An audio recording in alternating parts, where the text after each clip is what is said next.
Welcome back to the program, everyone. Just before we get into that conversation around states policing and the role of traditional rulers, of course, we'll be joined by the Olofin of Ishere, who plays a really very prominent role so long as that conversation is concerned. But that's in a moment. Let's quickly cross over live to the UK and have a very short conversation with Mr. Steve Babaeko as the creative partner, Nihotour Welcome Home project.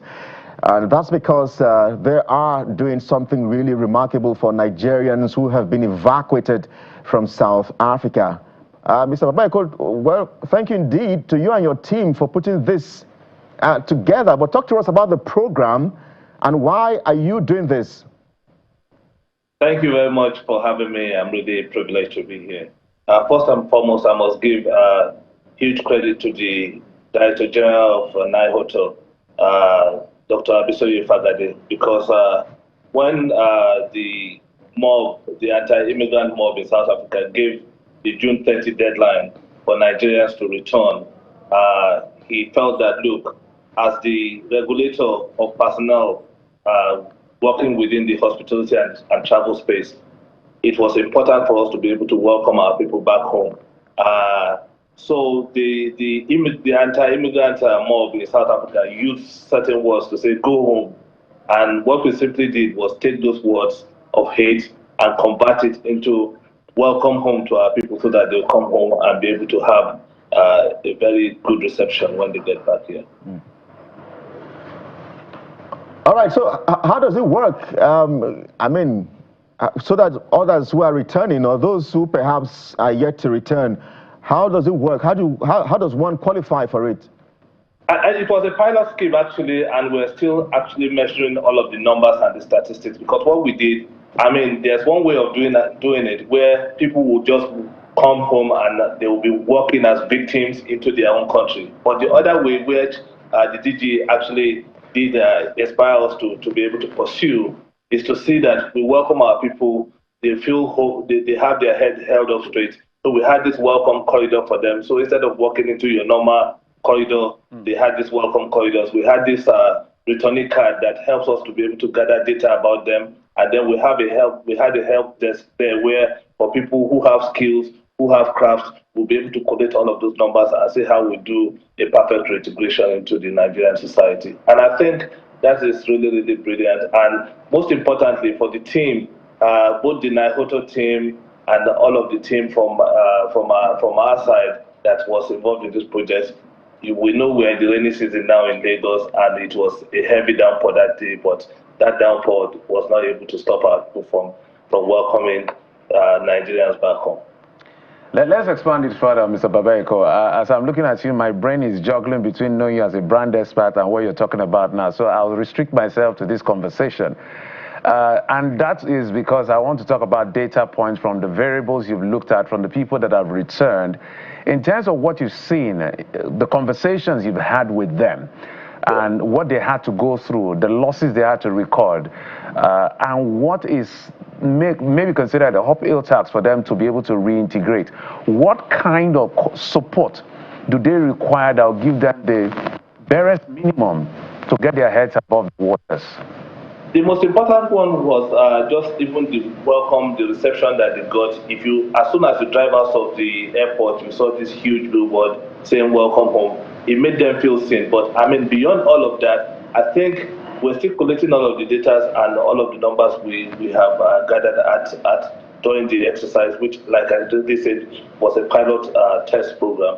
But they'll still be requiring more support from the state and everybody involved. And in fairness, there were lots of people, including from the Diaspora Commission, the fan team, and everybody, even from corporate Nigeria, that were on ground on that day. But it shouldn't stop there. I think the thing is for us to be able to follow up to see whether the numbers were hitting the numbers and we're being able to reintegrate them into the society, provide jobs where necessary, and to be able to get people who have skills started, even as minimal as possible. But these are all of the things that the DG of Nihotour, Dr. Abisoye Fagade, is committed to. So before I yield to my colleague, there are people that, because we had a conversation with the acting the consulate in South Africa about the losses that were recorded by some of these people. The conversations you're having with them in this welcoming them back, what about legal intervention in terms of some of the recoveries that are required, some of their cars, their shops, their homes, and all of that? Well, I think there are other organs of government. We have a very powerful Minister for Foreign Affairs who can take care of all of those things. What we've only limited ourselves to was to say, okay, look, this mob, this anti-immigrant mob in South Africa, they found a way to get our people out of the country.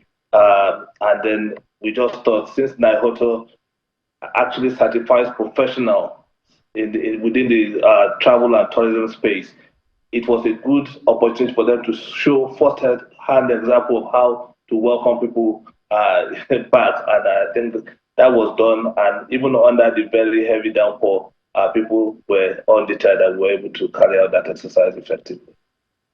Now, from what you have said, the Nihotour concept is a hospitality strategy, and which cashes in on, the challenge in South Africa and converts it into a sort of love message for our own brethren who have experienced difficulty and are back home, and we want to make them have a sense of belonging and, be seen, if I get you correctly.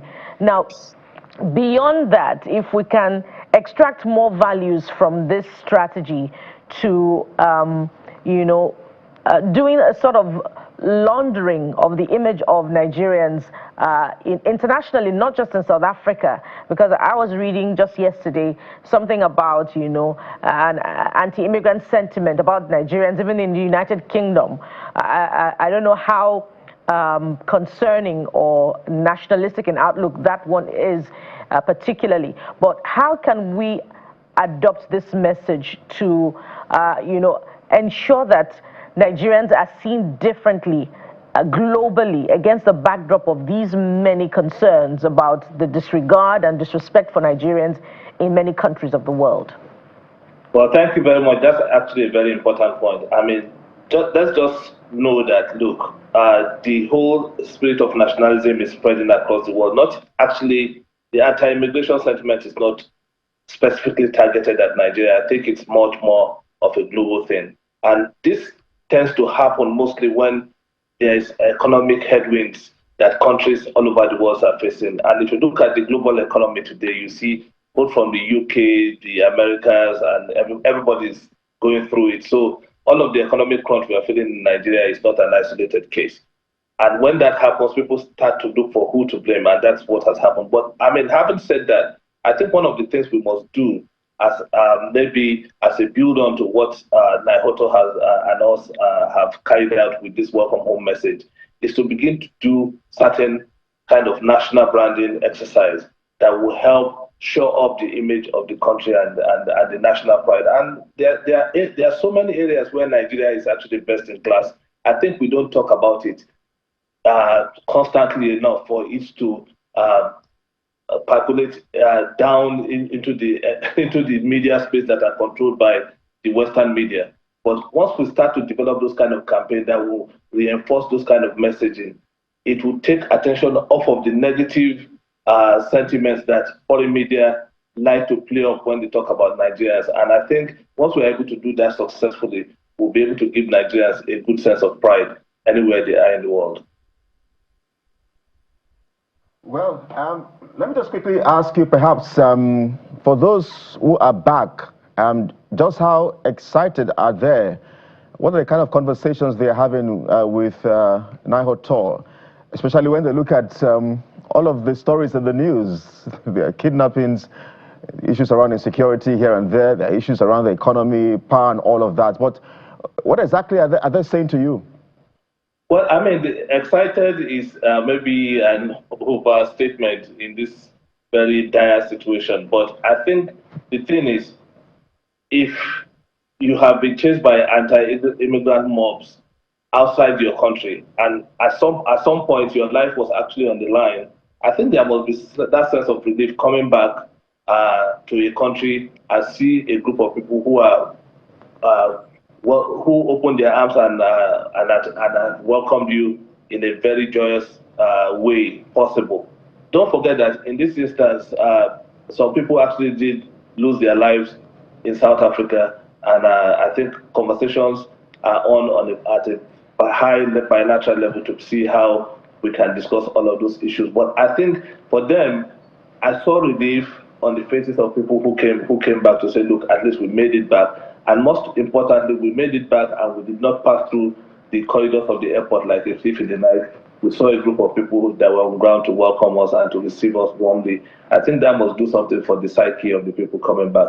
That is a first step. But the follow-up step will be how we can continue to liaise with them and make sure that they resettle and give the people who have skills and the right opportunity for them to start and kickstart their careers in Nigeria.